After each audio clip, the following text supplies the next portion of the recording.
혹시요, 기름을 많이 먹으면 혈관이 다 막힌다. 들기름 먹다가 암이나 치매 걸렸다는 사람 있다더라. 이런 이야기 들어본 적 있으신가요?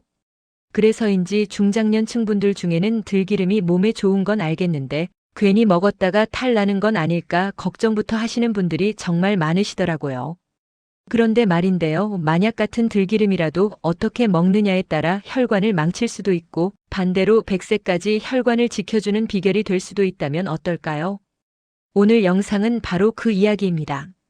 끝까지 들으시면 그래서 헷갈렸구나 하고 고개를 끄덕이게 되실 거예요. 영상 시작하기 전에요. 도움이 되셨다면 구독과 좋아요를 꼭 눌러주시고 혈관 걱정하시는 주변 분들께도 꼭 공유해주세요. 정말 중요한 내용이거든요. 우리 조상님들 식탁을 떠올려 보면요. 참기름, 들기름 없이 밥상이 차려진 적이 거의 없었어요. 특히 들기름은 예부터 피를 맑게 한다. 몸속 찬 기운을 풀어준다고 해서 귀하게 쓰였다고 해요. 그런데 이게 단순한 민간요법이 아니었는데요. 최근 워싱턴 주립대학교와 한국식품연구원에서 밝힌 연구를 보면 들기름의 풍부한 오메가 지방산과 식물성, 항산화 성분이 혈관 염증을 낮추는데 중요한 역할을 한다고 밝혔습니다. 해외 영양학 저널에서도 들기름의 주요 성분이 혈중 기름 수치를 개선하고 혈관 탄력을 유지하는 데 도움을 준다고 보고했는데요. 그러니까 전통과 현대 과학이 정확히 맞아떨어지는 식품이 바로 들기름인 셈이죠. 그래서 오늘은 막연히 좋다더라가 아니라 왜 좋은지, 어떻게 먹어야 안전한지 꼭 짚어드리겠습니다.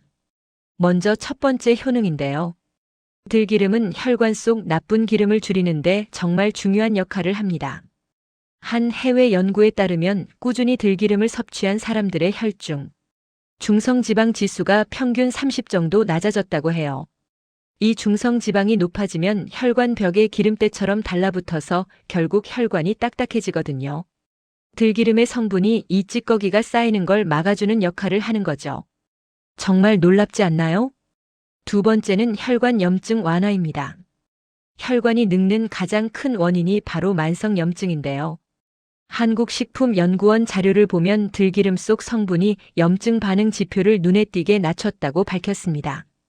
그래서 평소 손발이 자주 차거나 혈압이 들쑥날쑥하신 분들께 특히 도움이 됩니다. 세 번째 효능은 뇌 건강입니다.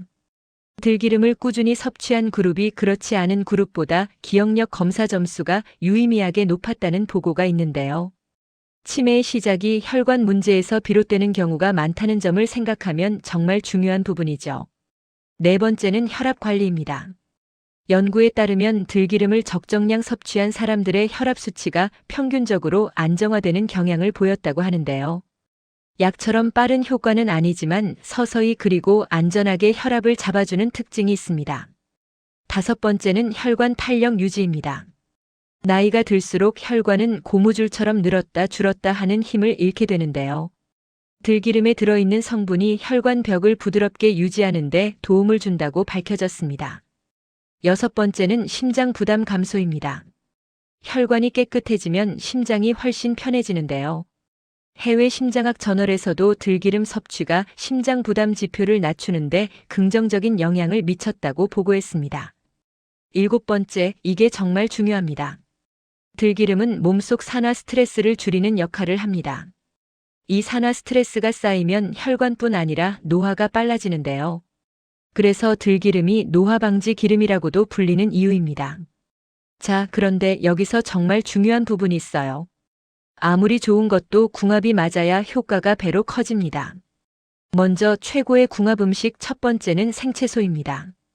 들기름을 샐러드나 나물에 살짝 넣으면 영양 흡수율이 크게 높아진다는 연구 결과가 있습니다.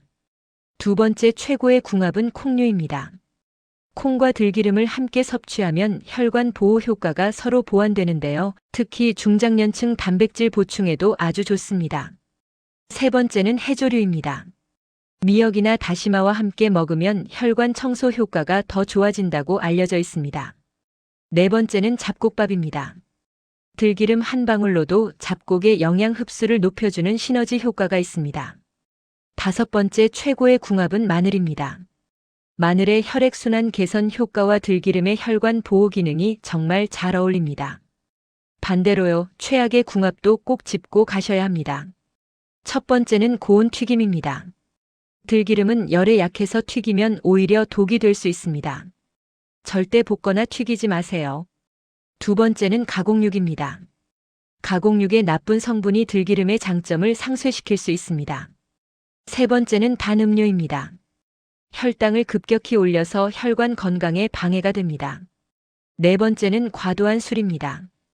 간에서 들기름 성분을 제대로 활용하지 못하게 합니다. 다섯 번째는 오래된 들기름입니다. 산패된 기름은 혈관에 오히려 해롭습니다. 특별히 흡연자분들, 당뇨 있으신 분들께도 한 말씀 드리고 싶은데요. 흡연자는 혈관 손상이 빠르기 때문에 들기름을 소량이라도 꾸준히 섭취하는 게 중요합니다. 당뇨 환자의 경우도 연구에 따르면 혈관 합병증 위험을 낮추는 데 도움이 될 수 있지만 반드시 하루 섭취량을 지켜야 합니다. 큰 숟갈로 퍼먹는 건 절대 금물이에요. 보관법도 정말 중요합니다. 들기름은 반드시 냉장 보관하시고 개봉 후에는 되도록 한 달 안에 드세요. 빛과 공기를 최대한 차단하는 게 핵심입니다. 특히 체질이나 알레르기 있으신 분은 소량으로 테스트부터 하시는 게 좋습니다. 오늘 이야기 정리해 볼게요. 들기름은 무조건 좋은 것도 무조건 나쁜 것도 아닙니다. 어떻게, 얼마나, 무엇과 함께 먹느냐가 평생 혈관을 좌우합니다. 오늘 영상이 도움되셨다면 구독과 알림 설정 꼭 부탁드리고요. 주변의 소중한 분들께도 이 영상 꼭 공유해 주세요. 끝까지 함께 해주셔서 정말 감사합니다.